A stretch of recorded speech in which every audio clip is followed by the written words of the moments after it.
Did You Have To is a proud member of the But Why Though podcast community. Welcome back to Did You Have To, the podcast where two bad bitches talk about anime. And here are your hosts, Kate and Neysha. Yeah! Neysha's quirk, stress ball. By internalizing her stress about the world being in chaos and crime, she converts that stress into a superpower, becoming a badass. Kate's quirk, waifu warrior. By just watching her favorite shows, she can manifest real or fictional characters into the real thing. They come to life and fight by her side. Not every character does it, though. She has to find the individual really hot. Yeah! Hey everyone, we're back! And today the joke can end because I've seen The Promised Neverland. You're welcome, friend. Welcome to the Promised Neverland. Just like picture me as the Elmo gif with like my arms open. Oh, God. And that's because sorry guys, yeah, if y'all are new to the show, this has been a running joke for God, how long, Kate? Literally the length of the show, I think. Pretty much, because the anime didn't come out much later than after we started our show. So this has been an ongoing joke that if will Kate ever finish The Promised Neverland, and I can no longer make this joke anymore until season 2 comes out and she puts it off for another year. But I'm going to be thankful for the little blessings that is our watch parties and getting Kate to watch the anime that I've been wanting her to watch through them. So, Oh, yes. well, before we get into it, let's cover today in Weeb, because I just have so much I want to discuss about The Promised Neverland with you, finally. So I'll try not to go off the rails. So what do you got for us in today in Weeb? So, I got two things. I got one anime and one manga. Ooh. This is outside. This is like my fun anime and my fun manga because I mean, if you're following along with But Why Though, you know that me and Neysha have just been manga fiends when it comes to reviewing, and we have been reviewing a lot. Yup. But outside of that, I've been reading a lot of josei because I love josei. Now, one of my more tamed readings, Tamed. because I like them steamy, was a book, was a volume from Kodansha Comics. It's in volume 1. It came out in March. It's called Something's Wrong with Us. And this is a really good, it's a romance, but it's like a murder mystery at the same Ooh. time. So essentially, the girl is the daughter of a chef, or of a pastry chef, a traditional Japanese pastry chef. And so she's lower class. They go to live in this, I think it's like a hotel type thing where they do weddings and all this stuff to a really prestigious family. And she ends up kind of getting a crush on the little boy there. But then the boy's dad dies, and the little boy points to her mom as the person who committed the murder. Ooh. And so then it jumps to where they're adults, and she decides to come back and hide who she is in order to get revenge for what's happening. And along the way, they kind of almost get married, or kind of get married. So it's good. It's twisted. I'm down. It's gonna be fun. And I'm really excited. I actually think you'd really like it. Yes. And the food is so beautiful in this because it's all just traditional Japanese pastries. Ooh. And it looks delicious. It's like Food Wars level, like food illustration. Ooh. So I really like this one. Anybody from Kodansha Comics, if you're listening, Yes. send anime or send manga our way. We'll take care Yes. of it. Yes, we will. You can trust us. We do this. And we tweet about it and we talk about it a lot. Yep. But yeah, so that's my manga. And then for my anime, I finally got around to watching Recovery of an MMO Junkie.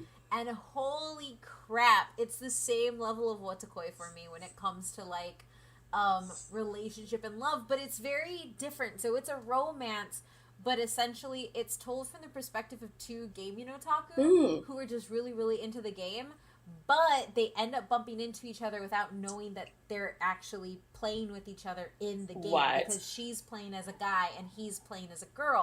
And so like the first few episodes, it ends up finding out that like all the main people are actually playing together. They just don't know each other. And so it turns into this thing of like oh, do I tell him the truth? And then he finds out that she's actually the guy that he's playing with. And he's like, oh God, I have so much information. What do I do? And it's adorable, and I love it. I'm down. So, yeah, it's good. Oh, I'm down. I love it a lot. And that one is on Crunchyroll, and they have it dubbed in, like, 7 different languages. Ooh. So, like, you can watch it in anything that you want. Because I stumbled onto it because I just wanted to watch something dubbed, and I wasn't interested in anything else. And so I was like, oh, this has been on my list for a while. I'll watch it, and it was good. Nice. It was really, really good. I'm down because I've been missing Walter Koi. I've been missing it so much. I need something to replace it. Yeah. You got to get that nerdy romance. I do. I miss it, and it makes me feel seen, and it's just like goals. So it's what I need. Yes. But before I get started into my day and weeb, I almost forgot we have huge anime news and manga news. The Inuyasha sequel.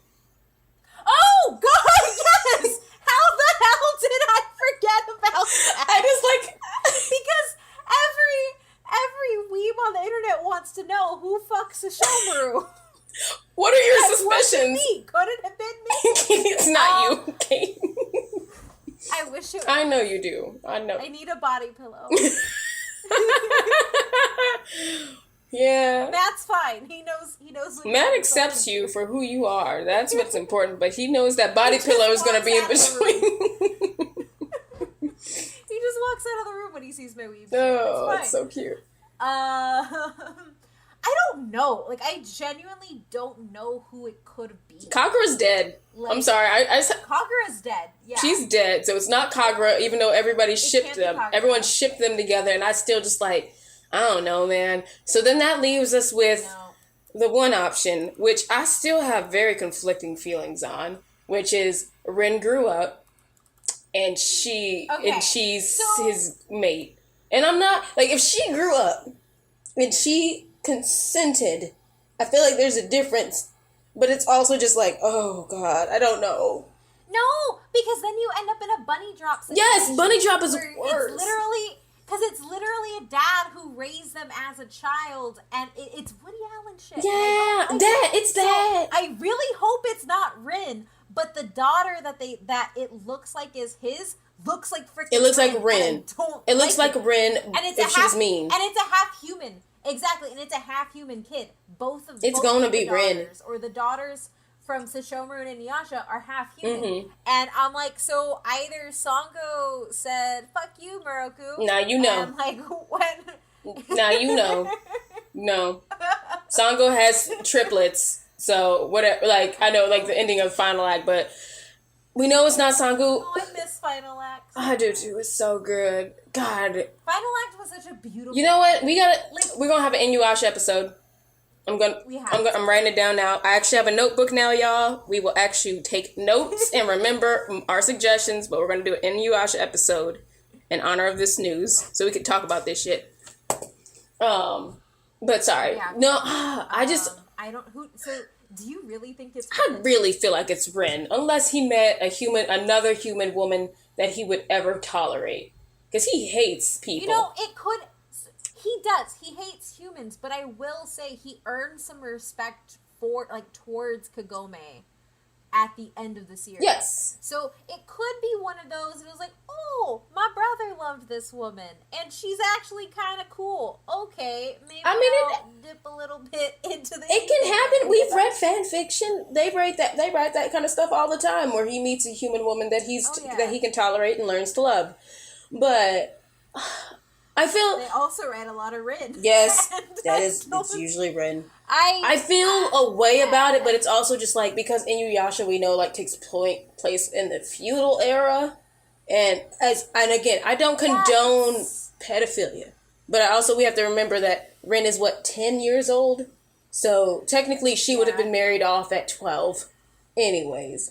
So, but also, like, if we're assuming that she does it, like, that she gets with Sesshomaru when she becomes, like, a woman and is older. Right. Then that's a choice, but it's also just weird, because And I guess we see him as a father figure.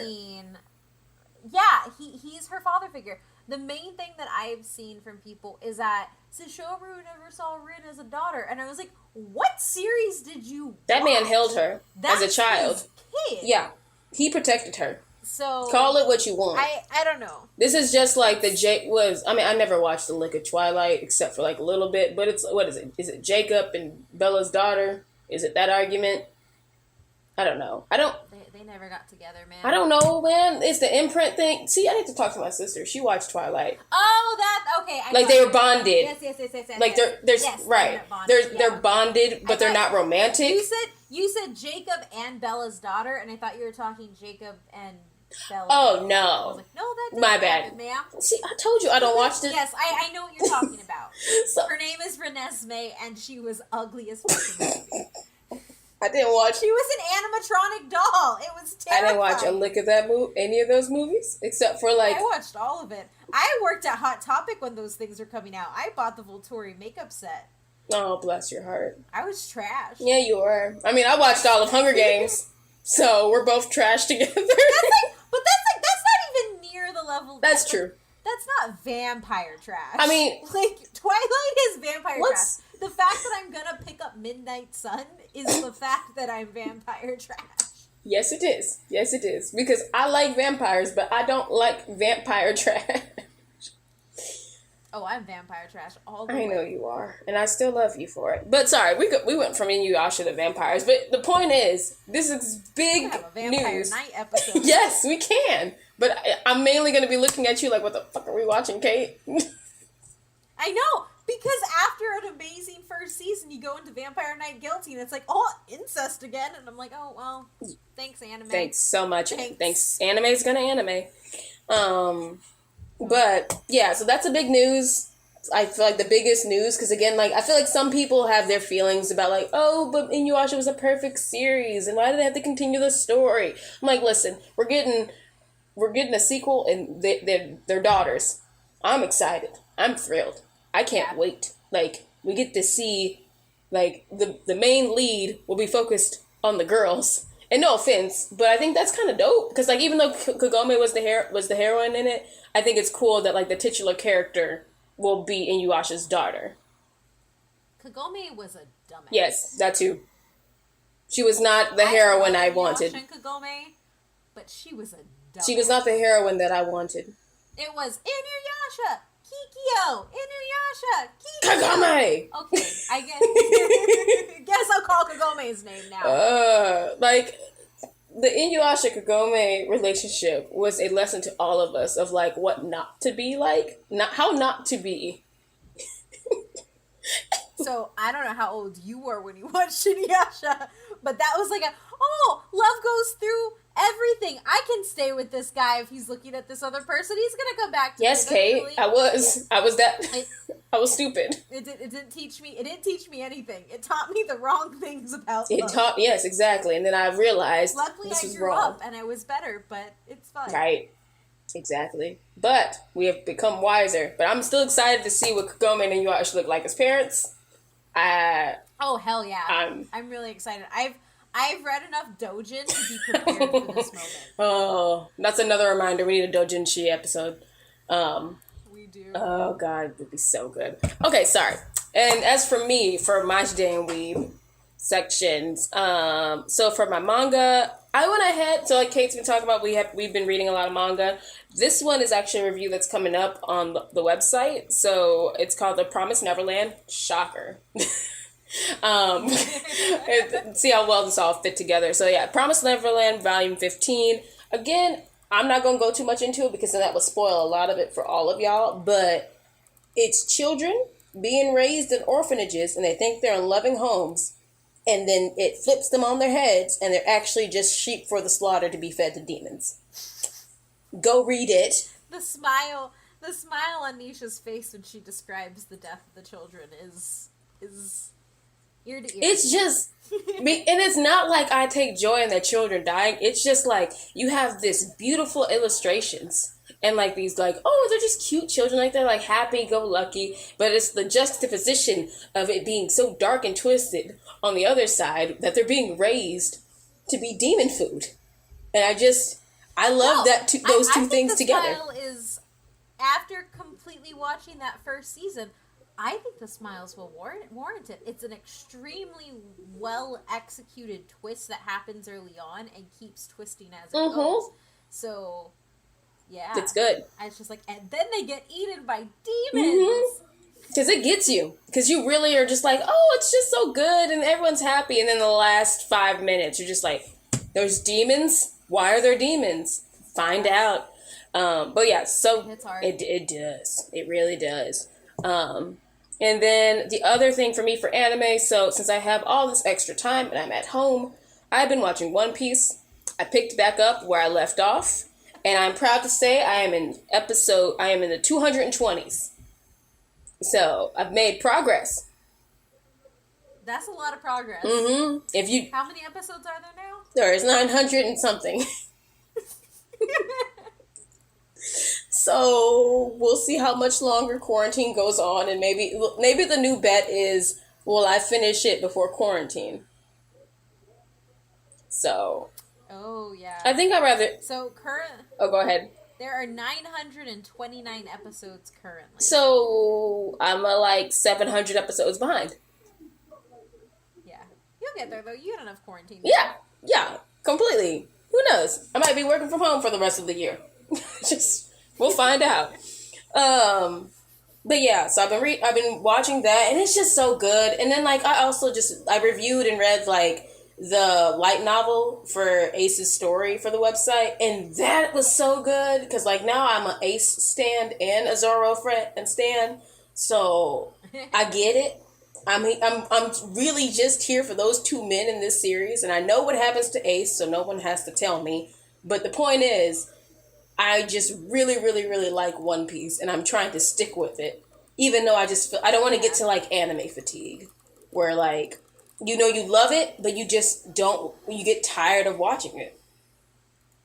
So I was trying to do a Bleach rewatch, and I made it to episode 213. I started at 69 and I made it to 213, and then I was like, I love you, Grimjaw, but I can't keep with this. I gotta step back. Yep. Mainly because I don't know if it was because I was younger when I watched it, but like watching it now, every hot tall man that comes in is Ichigo with different colored hair. Yes, he is. That's all it is. Any person. Same personality. Pretty much. Oh, God. But no, that's where I think I really left off the fight with Aizen. Aizen was when I left off. Yeah. But I know what happened because of the manga, and I think it's ruined for me. It's completely ruined for me because we know what happens at the end. But we're not going to get into that. Yeah. This is not a Bleach episode. We will do that at another time. But anyways, you ready to talk about children being demon food? Yes. Cool. I wanted to say demon babies, but they're the most precious babies. I mean, who just so happen to be eaten by demons. Yeah, this is true. My little baby Ray. Oh yeah, your other adopted anime child. Yes. But yes, let's get into it. And I say that as I have to pull it up again because my phone. Okay. The Promised Neverland follows three protagonists, Emma, Norman, and Ray, along with a cast of orphans who live together. Their lives have been full of joy. That is until the protagonists learn the orphanage is really a farm where children are raised and given to demons to be eaten. And that is the synopsis. Yep. So, that's it. I mean, I feel like I've said the synopsis from heart many, many times on this show. But yes. Even when you read it, you're just like, what? How? So we recently watched this with, for a watch party with the Waido community. And I'm just, very eager to ask you this question, Kate. So how much did this, affect you? Why? So, I would say because I watched it all in one go, it didn't affect me that much. Like, affect me as in, like, I kept thinking about it and thinking about it. But this is a show where I'm like, had I watched this week to week, I would have been losing my absolute shit. Yep. Because almost every episode ends on, like, a cliffhanger. Yes. And it, like, twists your emotions into a knot. And then you're just like, okay, this is gonna work. And then, awesome ending title sequence. And I'm just like, crap. Yep. But I do think just over the course of watching it, because of what they do with the characters, and I think specifically Ray for me, because I like angry anime boys. That's just what I like. I will protect them and I will fight for them. Also why I liked Inuyasha. That's why we all liked Inuyasha. And Koga. But but I think that there was something about it where it did a really good job of building the emotion throughout the season, that when that last part happens, you feel every piece of it, from them trying to, and I guess this is what we should just say, we're going into spoilers now, because this is an episode about the Promised Neverland, so there will be spoilers. From that last two episodes specifically, where you don't think they're going to be able to make it, and Ray is about to be shipped out, and Ray doesn't know, and it keeps making you think that your characters are going to die consistently over and over and over again, because they just shipped out Norman. In my mind, he's alive. I need my little old man to be alive, but I don't know. If you read the manga, you'll find out. Oh my god, Neysha, don't put that on me. Don't put that on me. But I don't know, like, I mean, you could just ask me and I could tell you. I was with it. Sorry. Yeah, is he alive? You want me to really tell you? Yes. He's alive. Yay! Okay. So, I thought he was, because we saw gruesome deaths, but we didn't see his death. And we saw a whole dead child in the first episode. Yeah. So it was weird to not see him. So, okay. Exactly. My heart feels better now. Good. But I think overall, like, I would say that, like, it didn't necessarily affect me, and that, like, it carried it with me every day. But I know if I had watched it week by week, it's all I would think about, and I would have ran to the anime or to the manga to try and figure out what was gonna happen. Right.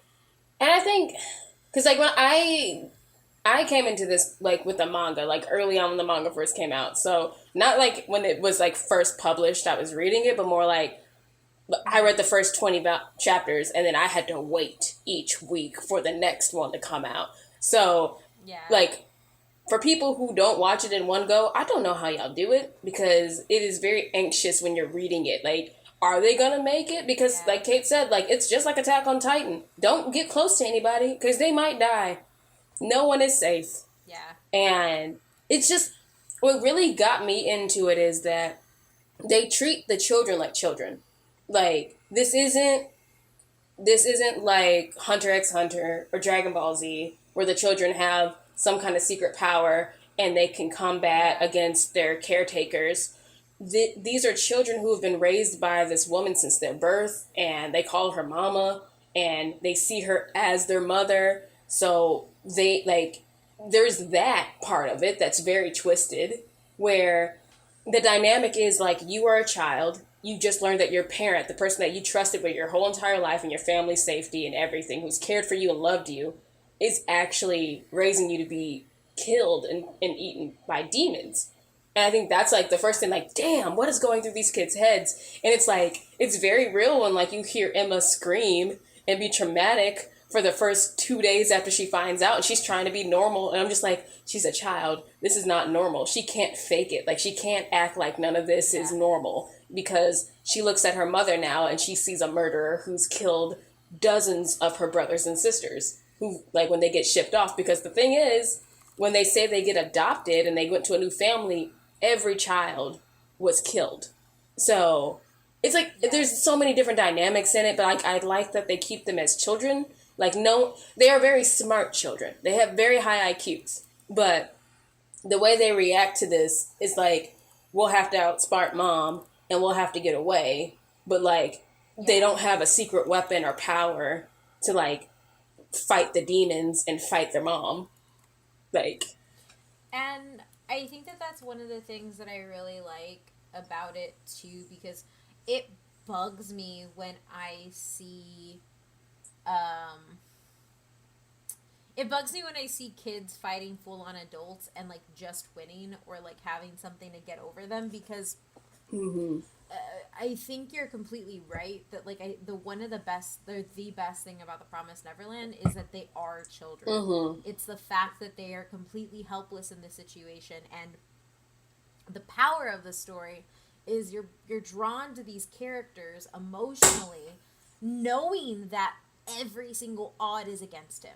right. Every single one of them, no matter what, and it shows you when they're being chased down by adults who are stronger, who are faster than them. They show you when Mama breaks Emma's leg. Oh, Like, there are so many moments where you, as a viewer, you're just pushed down watching these kids that you're rooting for to get out. And it makes you question, up until the last minute, are they actually going to escape? Are they actually going to survive? Right. And it's extremely good storytelling. Oh, yeah. Because they are weak. They're strong and they're smart, but they're weak too. Right. And that's something that, or physically weak. And I think that that's something that definitely sets them apart. Right. And at the end of the day, that's the thing. It's like when they are put up against an adult, you're reminded very quickly that you are a 12-year-old child. I can snap your bone like a twig. Like, I can run faster than you, and I'm stronger than you. And you see that, and then that's like, it's the challenge, and that's the thing about this show and like the manga that makes it so good, is that the challenge is that these are children facing very dangerous situations, but they have to use their resources and their skills, and it's like cat and mouse. They have to do the things that they can do with the resources they have and not get caught. But at the same time, it's not like they can't fight off mom. Like when Ray was trying to hold her back from going to stop Emma and Norman. That hurt my heart so much. Like, Don is the strongest one, and he wouldn't have been able to do anything. Because at the end of the day, Mama's trained to take them kids down. Well, and I think the other thing that's also really interesting is you do have these moments of really big overcoming these obstacles with their intelligence. But then you have moments where it's like, oh wow, I thought I was outsmarting Mama, but no, Mama actually knew the whole time. Yeah. And that's another, like, there's always doubt as to whether or not they're going to be okay. And I think it's a heartbreaking but beautiful way to tell the story. I think so. I really think that's like the best way to put it, because like the first season and like the first chunk of the manga is like, it is them going up against Mama. It is them facing off against her and trying to outsmart her and trying to figure out how to break out of like the orphanage and escape. And now this is like, I'm getting a little ahead of myself, but I feel like it has to be said. There are a lot of like, it's kind of parallel with Attack on Titan, because the world that is presented to us is the world we assume they live in. So it's like one of those things where like, you first assume, it's like a circle. Like, first you assume they're in an orphanage. That's it. They live in an orphanage. Then you are introduced to demons. No one questions, how are their demons? No one questions, how are their demons and why are there demons and how are the demons here? So, now, okay, again, spoiler, do you care about this spoiler? No. You say no? I'm gonna watch it anyway. Huh? So just spoil it. Okay. I think that it's fine to just spoil. Okay. Because we've given the spoiler warning, and for me, I'm going to watch the seasons no matter what. Awesome, because this makes it so much easier to make my point. So just like in Attack on Titan, when they live inside the walls, and then they get outside the walls, and then they find out they've been on an island the entire time.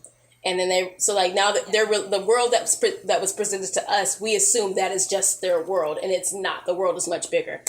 With the Promised Neverland, very similar, because my point is, no one asked, how are there demons? It's because they're in a demon world. They're not in the human world. They are in the demon world. And the human world and the demon world are separate. That's fucking crazy. Yup. That's real crazy, actually. Mm-hmm. But it makes for great storytelling because, again, we just assume what we see. It's not like one of those anime worlds where the kids are only given the information they know. So we are just like the children. We assume the world that they exist in is through the eyes that the children know. So they assume that there are other humans. They don't know what demons are. They've never thought about demons. But then it's like once they learn about the demons, they realize, oh, there's demons. And it isn't until later on they realize, why aren't there other humans? Have we ever seen another human besides Mama? Until Sister Krohn comes, and then they see we've never seen another human besides her. So it's an opportunity, and I can't remember, maybe Sister Krohn didn't say it or not when she was telling the kid, because she didn't care. She told them kids the truth. But I might be misremembering it, but it's not too far off from where this season ends when they figure out that they're in the demon world. So it might have been in maybe they'll change it in the anime, but I'm pretty sure Sister Krohn tells them we're in the demon world. Or actually, okay, we're not going to get into it. But anyways, that's my point. It's great storytelling, and I love how it's crafted because I don't know, it's like The Good Place. I really enjoy The Good Place because you are just given the information that the characters are given, and then the story just keeps evolving and expanding. And I think that that's just a really good method of storytelling because there's something that happens when you drop a viewer or a reader into a thing and they have and they can see the whole plane. Mm-hmm. So they know everything that's coming. They understand it. They understand the world. Right. And so when you put somebody at just a disadvantage of what the kids are at or what the main characters are at, of you only know their knowledge, it allows for storytelling where you can surprise people and it's not cheaply won. Right. It's good. Yeah. No, I agree. And I think that's what they do really, really well. I'm just excited to see what happens in the anime because there's a number of ways they could go with the story arc and how fast they want it to go for season 2. We know that it's delayed due to COVID-19, but the point is, y'all go watch season 1 because it's available now. And I wish the dub was easily available because I feel like more people will go watch the dub, but I cannot figure out where that's at. Yeah, and it's available on Hulu, Crunchy, and Funimation. And then I think they still show it on Adult Swim. Yeah, there it is. But let's get into some. So I think that we've kind of given people a good idea of the premise and different the story and the plot and all of that. So now we can get into some things the characters. So, do you have any specific characters that you love more than anything in the world? Ray. Yes. Ray. My little angry, smart ass boy. Yes. He's my child and I will protect him from this world. Yes. And I like Ray because I feel in a lot of ways, and I wouldn't be this character because I think I'm too emotional, but I feel in a lot of ways. And maybe, you know what, maybe I protect characters like Bakugo and Ray and these little angry boys for the same reason that I really love Matt. Mm-hmm. Because they're characters who try to know everything and try to think of every angle, and when they get crushed, you can't help but feel for them. And you learn that the reason they're like that, the reason he's a smartass, the reason that he's essentially a double agent or whatever, is because he cares about the people he's with. And he doesn't show it in necessarily the same way as others would, right? But he does, and it makes it really powerful, in my opinion. I agree. And I think and again, spoilers, because this is our show and we talk whatever we want to, but The thing that made me love Ray the most is just like the realization is that he has known about the demons since he was a baby. Like, and when you realize he's had to live with a burden, and like it makes perfect sense why Ray is like more cynical than all the other children. He's not just like this quiet loner for a reason. He's just like inwardly he is in this turmoil, and it's just like it's so sad when you kind of like peel back his layers of just like everything he's done to protect his friends and his family, like, and it's like you said, like he did these things because he cares, but it's also like people will look at him as like, you're the villain, like you helped mama, but he's like, everything I did to save you. And it's like, oh, it's just like, that's like one of the heavy, it hurts so much, and it's heavy. And that reveal when you find out that he is mama's baby, like biological baby, whoo.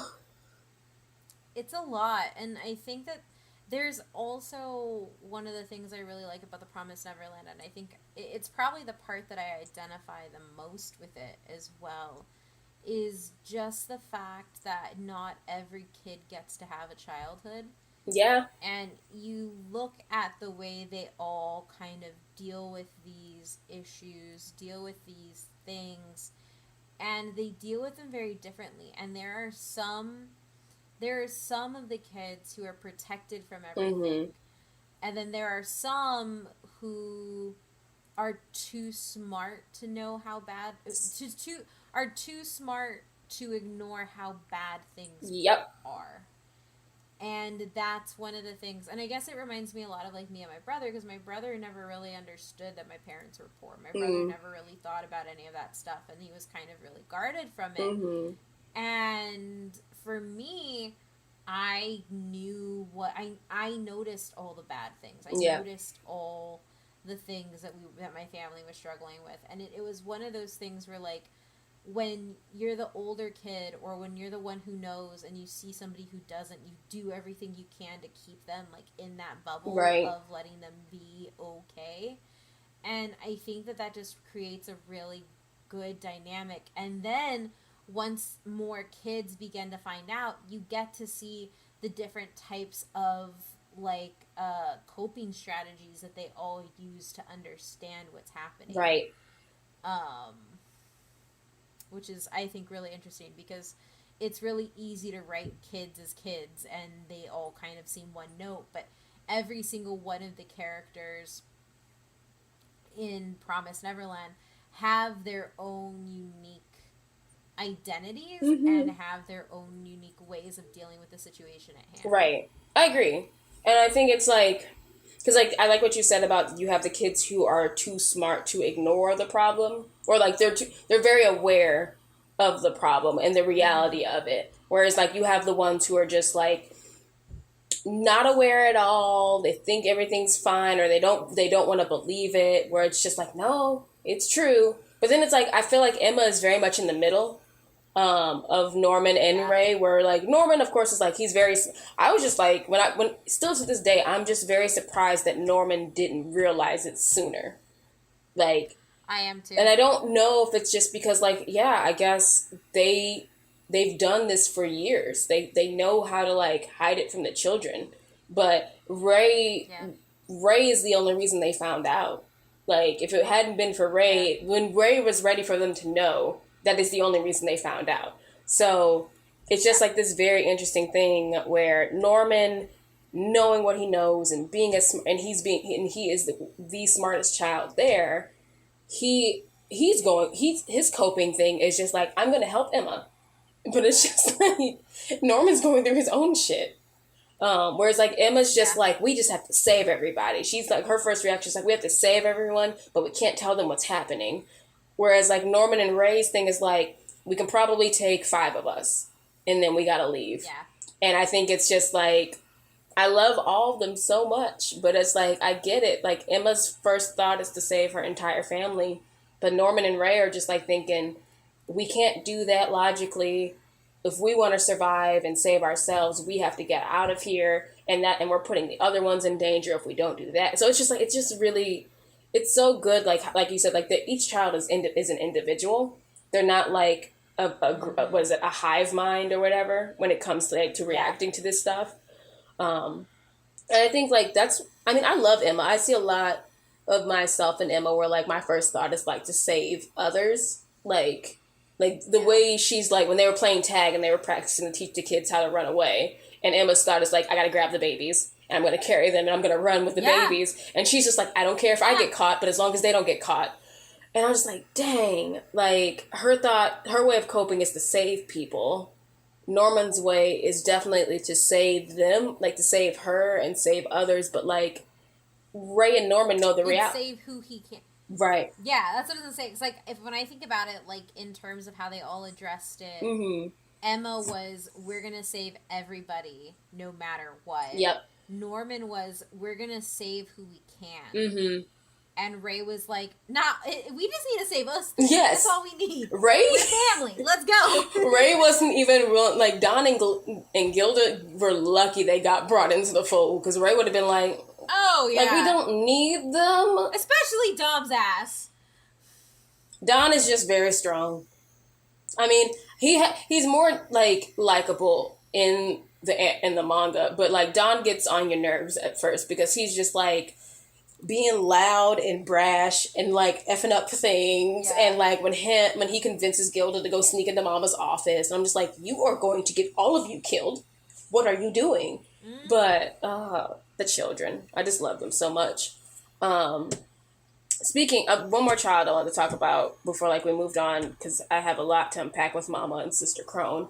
But let's talk about Phil, our little angel. Sweet little baby. And I know you're mad. Are you still mad? No.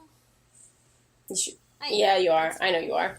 It's fine. I was too initially. And I mean, okay, so y'all know, again, spoilers. What happens to Phil is like one of the youngest ones there. He's 4 years old. He loves Emma and Ray and Norman. He's very attached to them. Phil, however, is also very smart. And unfortunately, it's like a vicious cycle where Phil is doomed to repeat Ray's fate, in a way where he's made aware when they are about to leave and they're planning to leave. They know that Emma finally comes to her senses and realizes we cannot take everyone. We can't carry 5 babies. We don't know what the climate is outside of the walls. We don't know if we'll have enough food. And it'll be harder to take the small ones. How do you put a baby on a zip line? Say what? How do you put a baby on a zip line? I don't know. I was assuming they were going to strap them things onto their backs. But even then, have you ever carried like a baby, 20 pounds is heavy for a baby. But like, I don't know, 10 pounds on your back and like running, like. And then they're like small. Then they're children doing this. It's not like it's a person. Right. Oh yeah, that's the other thing. The ages. Children are person. Right. Children are people. But well, that's the thing. Like the ages range from like 6 months to newborns to 12. Like you got all the little ones in between, and I think that maybe that's like by design that the farm has like a lot of infant age children, because they know. Yeah. You can't take all of them with you. Like it's like I think they show the nursery and they're like, there's 8 beds in there with babies in them. And then you also have the toddlers. Yeah. So I'm like, have you ever tried to get a toddler to listen and like give instructions and they go do something? They don't do that. So it's just yeah. So like Emma realizes she obviously cannot save everyone, but she can save the ones that like would be prepared and like be able to do stuff on their own. But they know they have to leave somebody behind as their own spy, like who's aware of everything. And they choose Phil because, again, Phil is, I guess, like the next smartest one. Of the babies. The smartest of the babies, and he's just 4 years old. And it's like he then, like, when he says, I knew it. And I was like, what? And it's so sad because it just makes me feel like, it makes me see Ray all over again. Like, Phil's stuck there, And he has to live with this knowledge of knowing every time one of his family members get adopted, they're actually going to die. Yeah. And that just breaks my heart. It's just so much to have to carry. Mm-hmm. Lots and lots of stress. Even so, I don't know. You probably will never go read the manga, but it's fine. But they even dedicate an entire chapter to Phil, to how Phil is doing after they leave, and when I say the illustrator drew anxiety on his face, I just weeped because he's just like he's laying in his bed and just like terrified that like what if they decide to ship me out. Yeah. And I was just like, wow, that just really hit me in my guts. But yeah, so that's a snapshot of the children. I know we're going a little bit longer than we had planned, so I'm just going to kind of like, we could talk about Sister Krohn and Mama and then the live action a little bit, because I feel like that'll segue us in there. So, Sister Krohn, first off, Mama is what they call, her name is also Isabella. She is the mother of the house, of the orphanage, and like all the kids dress her as Mama, and she's raised every single child there from when they were born to when they are shipped out. And I don't know about you, but it still freaks me out how cold she can be, just like switching from loving to cold, like a sociopath or psychopath, whichever one. Sociopath. Sociopath would be detached from feelings. Mm-hmm. Because it's just, she does it really well. And I mean, she snapped Emma's leg with no problem. She snapped Emma's leg and then smiled. Yep. Like it was that out of anything that happens that entire series, I actually think Mama breaking Emma's leg is the scariest part. Mm-hmm. Because you see the ease with which she can do this, and it lets you know that the stakes. It lets you know how high the stakes are, mm-hmm. and that I think for me it was also the point where I realized that Mama is doing it with this kind of force because she's also trying to save herself in some way. Yep, that's it. And that's where it gets interesting. Mm-hmm. That's literally it. And it's just because, again, this isn't too much of a spoiler, but like you realize that Mama was a child also. Like she grew up on the farm. We don't know what farm, but like we know like she grew up on a farm too. So she has a tattoo. Every child has a tattoo on their neck, which again, odd that none of the children noticed the tattoos on their neck and questioned that. Yeah. But that's a glaring thing. But anyways, she has that tattoo, so she was a child, and it's just like, instead of being shipped off to become food, she was given the choice to become a mama of a household, which even then she had to go through a rigorous training, and it was very competitive. And I think it's just like, that's how the demons are able to control the humans so well. They know that the humans, like, they've trained them to operate off of their best interest, like their personal interest at heart, versus the thing that saves the children is that they depend on each other, not just themselves. So when there's strength in numbers versus the demons knowing that if they pit the humans against each other, then the demons assume that the humans will always choose themselves. Whereas like you have the children who are innocent, who are willing to do like help one another and sacrifice themselves for one another. And that's the defining factor. But going off from Mama, then we have Sister Krohn, who's introduced to the household. And with that, I have very mixed feelings. And I'm just going to... Okay, so Sister Krohn is a black woman. Go into it. I'm going to go into it because I've been wanting to go into it for a while. Sister Krohn is a black woman. She comes to the house. First and foremost, when they design her, I need them to make up their mind of what she's going to look like, because she's slender, then she's broad, then she's slender, and then she's bigger than Mama, but she's actually smaller than Mama. And then they do this thing where whenever Sister Krohn is being sinister, they draw her with very stereotypical, I forgot the word for it, but like, ragtime like stereotypical ragtime features. Yeah. And it's racist.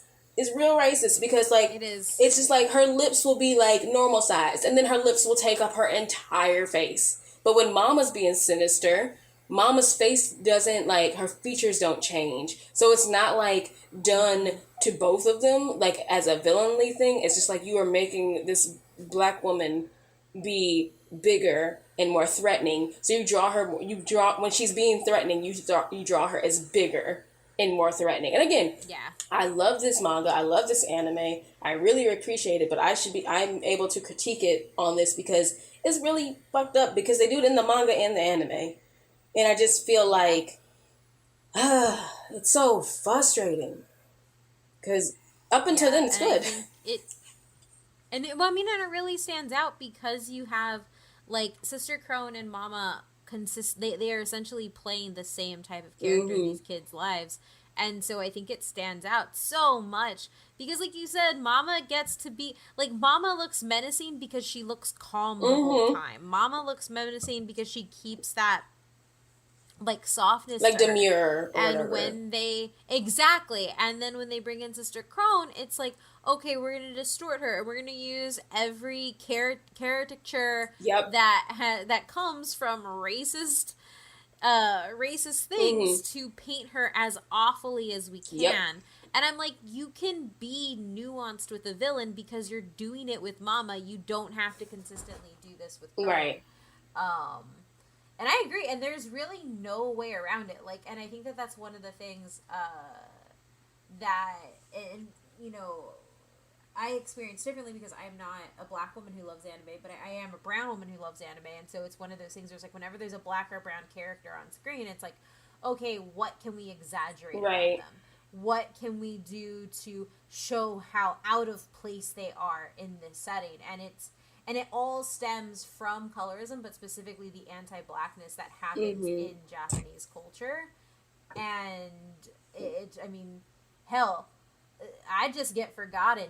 They actually draw racist things of, like, any black character most of the time ends up being drawn that way, and it's really frustrating.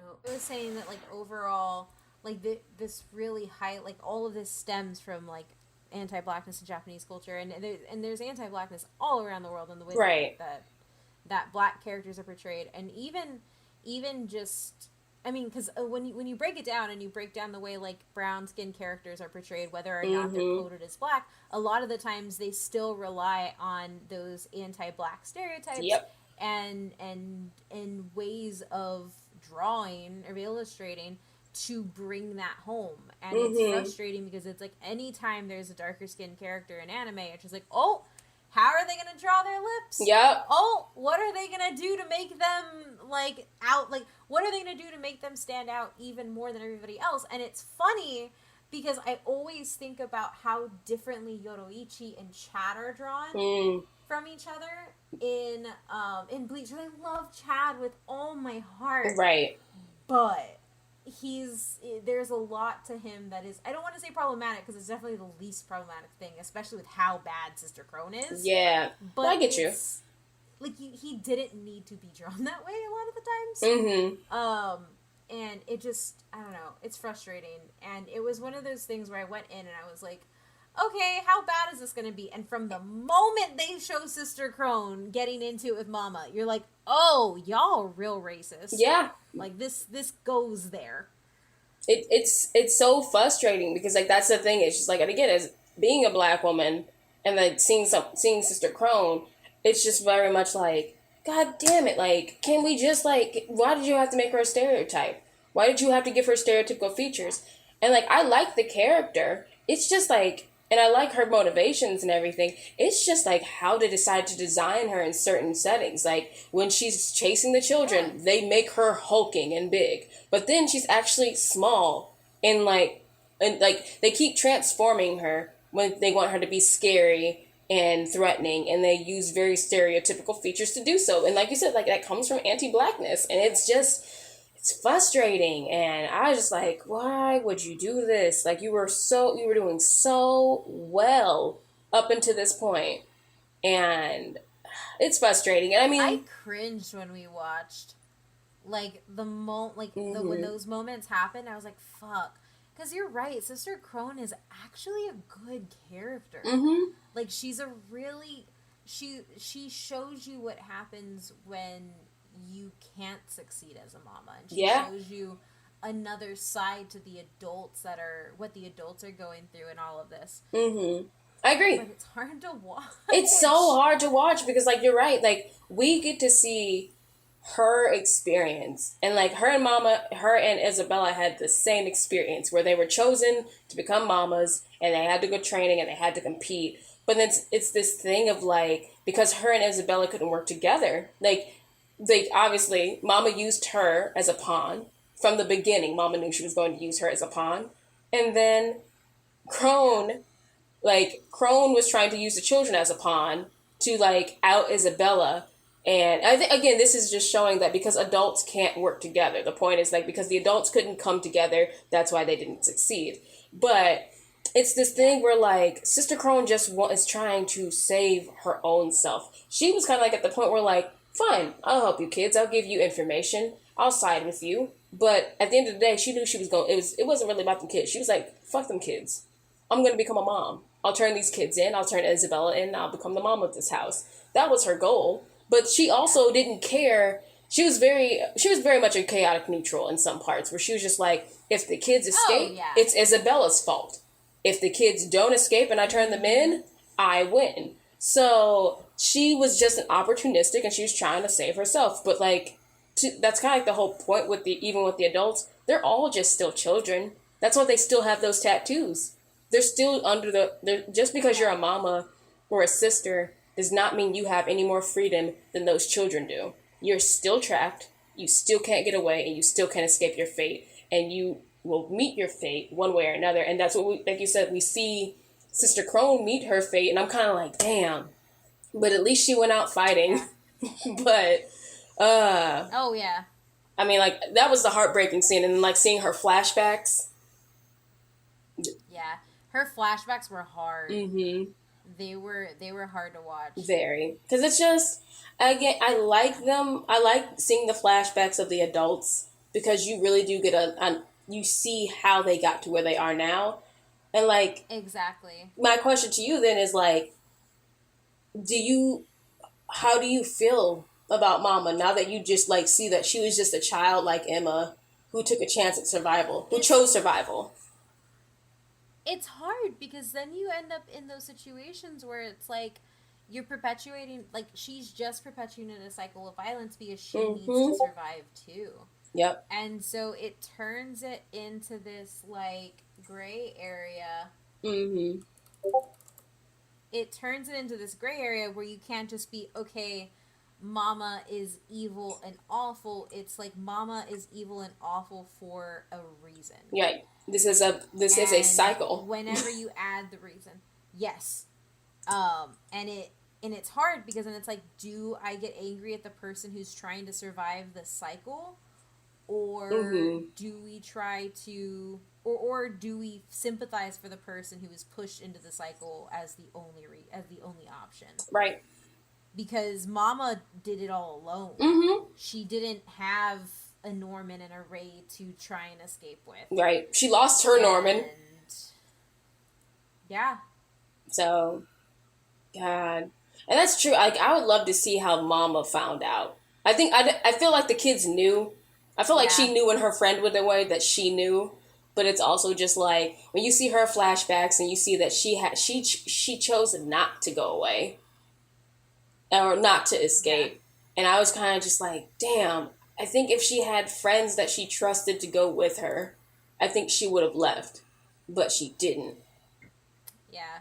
So, it's just so gut-wrenching. And it really just shows you what happens with circumstances, really. Oh, yeah. That is true. Because nothing... if nothing happens, or if nobody... What do you call it?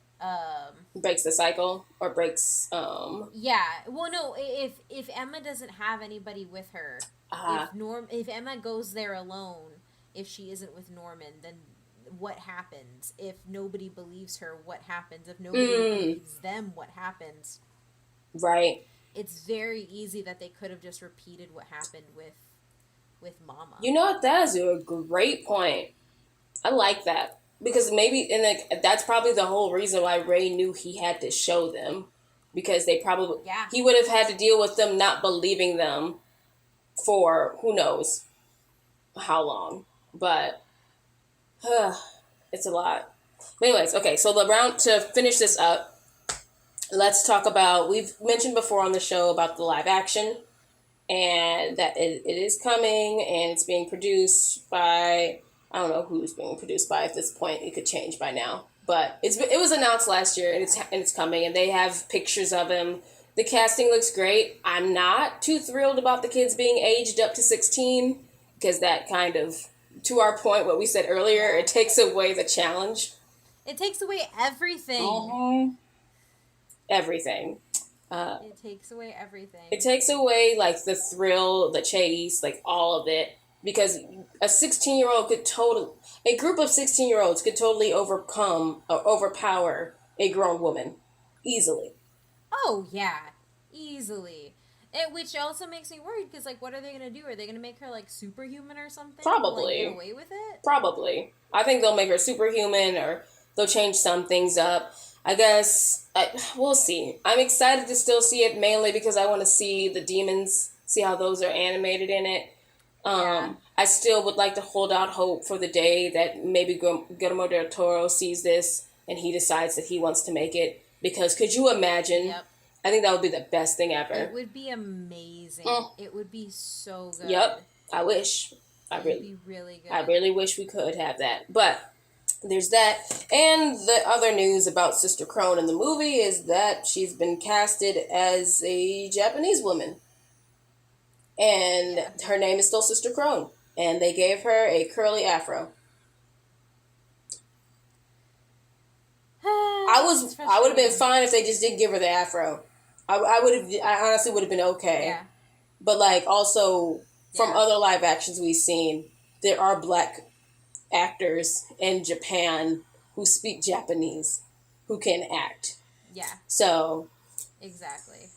But, like, also, the stills also show children of color, too. There's children who are brown and black in there. Yeah. So, sorry. Go ahead. You were going to say something. And, I think, I was going to say, because, like, I think, like, what it comes down to is, like, I really think that this is a Full Metal Alchemist case where, like, they were like, oh, we're going to do an all-Japanese cast, and we're going to ignore the fact that the main thing of this is that there are children from everywhere, of every race and ethnicity that are there.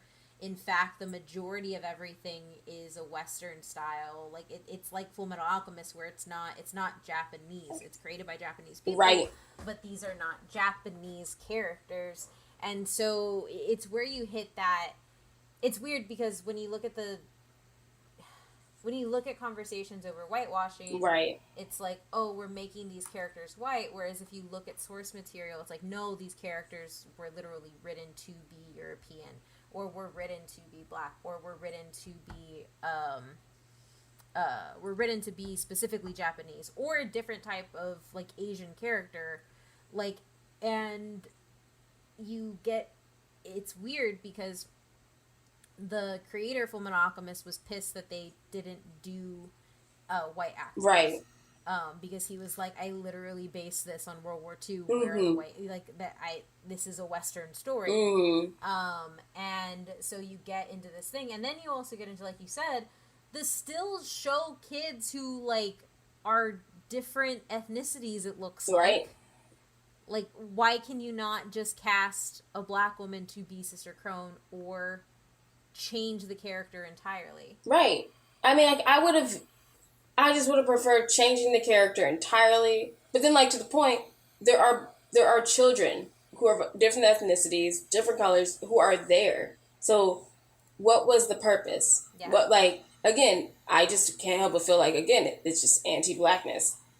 Where, like, that's what it has to be. Right? Did y'all feel like, because Krohn has a significant part in the first season, So do y'all feel like people would not be interested in seeing the movie if you had a black woman in this role as long? And I'm just like, I'm sorry. Like, if you're going to keep the character Sister Krohn, rewrite the character, or, you know what, just don't give her the curly afro. I think that's what bothers me the most, is that you keep the features. You keep these features, and now it's just like, it's just frustrating. Exactly. Because it's like, when they do that, they're literally saying, we want to put black features, and I put this in quotation marks, black features, but we don't want an actual black actress. Right.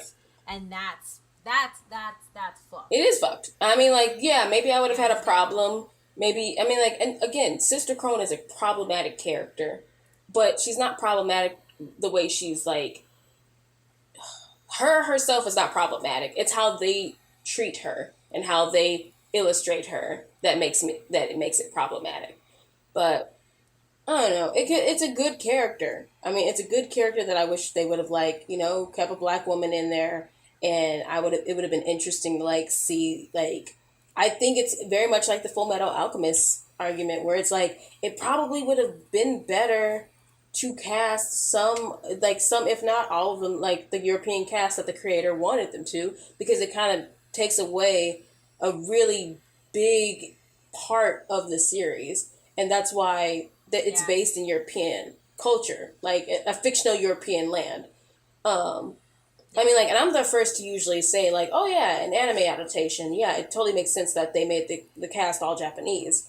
But I'm like, the characters that are explicitly black, I don't see why you could not have made them black.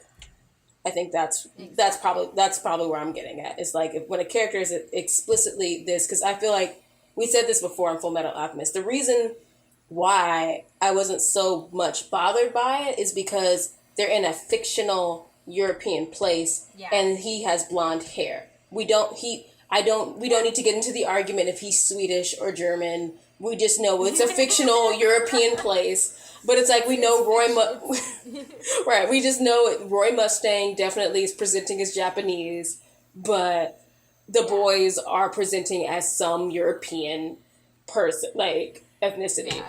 But when they're specifically black and brown, I want the actors to be black and brown. Like, I feel like there's no wiggle room around it. That's why Scar wasn't in the live action, right? Nah. If Scar was in the live action, we would have talked about him. But yeah, no. So Scar wasn't in the live action, and I wonder if they did that because they didn't want to cast a brown actor. You know what? That has to be why they did it. I think that's it, because you know what? The Ishbalans were a very significant part in the series, and Scar is Ishbalan, and they made very quick that scene where you see the Ishbalans get sacrificed. They didn't even mention the fact, like, hey, those millions of souls that made that first Philosopher's Stone were brown people. Mm-hmm. This is exactly why they didn't put him in there. I mean, this is just it's also the reason why they tanned the guy who played Chad in Bleach. Yes, it is. And again, they could have done better. I'm sorry. You didn't have to darken that man's skin. I'm very confident that they could have found somebody who either fit his ethnicity, or you could have just gotten somebody who was Latinx. Like, specifically, because Chad's specifically from Mexico, right? His grandfather's from Mexico. Mm-hmm. Then, I'm sorry. He could have been an exchange student. Y'all rewrite any other things. You could have found a Mexican actor. Yes. There's a whole bunch of them. There is a bunch of them. There's no excuse. Yeah. So, again, I don't know the demographics of Japan. I don't know how diverse the culture is itself, but I'm just kind of like, it's a film and people want to be in films. I feel like you can find one actor to fill these roles. I follow... Like, not one actor for all. No. You can find one actor to fill your project that is brown or black. We're going to watch it one day, but, like, we definitely... I think someone showed it to us. Like, there's, like, some series, like, anime series where, like, there's a black girl who's at the high school. She's on the student council. And they made a live action, and oh my god, they cast a black girl to be on the student council. Who would have thought? I also follow a lot of black women who live in Japan, and they speak Japanese, and some of them are actresses. they are there. I mean, it has to be more diverse than what people think it is. I just feel like, well, Carol and Tuesday. Oh, right. They're like, they live, work in Japan. They speak Japanese. Mm-hmm. They're there. They're there. We're there. They just, I don't know. I want to. It's frustrating. It is very frustrating. But this is going on way longer than we said it will be. We knew this was going to happen. But I think we're done. I think I've gone into like every rabbit hole I wanted to on this show that I can, without trying to recap the last 200 and something chapters of the manga. So that's it. I think we can close this out. I mean, like, we don't really rate the anime that we watch like we do with the movies, but I mean, it's good. Go watch it, y'all. I think y'all would enjoy it. It's great storytelling, and I think it's just something new as far as, like, there is not an anime like this. I mean, Attack on Titan, but if you want Attack on Titan, but like with kids, and they don't have superpowers, go watch Promised Neverland. That's a good comparison. Mm-hmm. It's true, and it fits my brand. But it does. With that, you want to tell them where they can find us? Yeah. You, everybody who is listening, you can find us at DYHT_pod, and you can you can cut that out. You can find us at DYHT_pod on Twitter, and you can find me at OMyMythRandier on Twitter as well. And you can also find me on Twitter at LA_NEY_SHA. And yeah, come talk with us. Tell us about what y'all are watching during quarantine. Also, I mean, if anybody's playing Animal Crossing and y'all have done cosplays, that's something that I would like people to share with us. Because me and Kate have been doing a few of them. Ooh, yes. So, like, send us your Animal Crossing cosplays. Like, this stuff, like, it's that would be amazing. Right. We need to do more of ours. We have a lot more ideas. So, oh, yes. Without further ado, what am I gonna make Kate watch now that she's watched The Promised Neverland? Maybe I can get her to watch One Piece. And who fucked Shishomaru? Find out next time on Did You Have To? Bye. Did You Have To is co-produced by Kate Sanchez and Neysha Campbell. Our intro is done by Dr. Emery Stephen Daniel. And our outro and intro music is by Benjamin Tissot, aka Ben Son.